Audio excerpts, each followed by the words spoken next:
সুপ্রভাত বন্ধুরা, আশা করি সকলে কুশলে আছেন, স্বস্তিতে আছেন, থাকুন সেই প্রার্থনাই সবসময় করি। বলছি, ব্রেকফাস্ট নিশ্চয়ই অনেকের হয়ে গেছে, অনেকের হবে বা কালকে হবে। গৃহিণীদের তো একটু ব্রেকফাস্ট দেরিতেই হয়, 11টা-12টা। তো তাদের জন্য বলি, লিকার চা তো আজকাল বাড়ি বাড়ি সকলেই খান।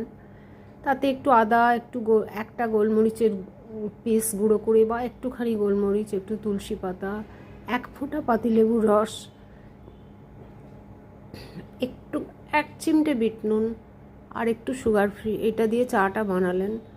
আর এবার বানাবেন শসা, আপেল আর পেয়ারা, পাকা পেঁপে, তার একটা পেস্ট বেশ খানিকটা বানিয়ে মিক্সিতে রেখে দেবেন, 2-3 দিন আপনার হয়ে যাবে।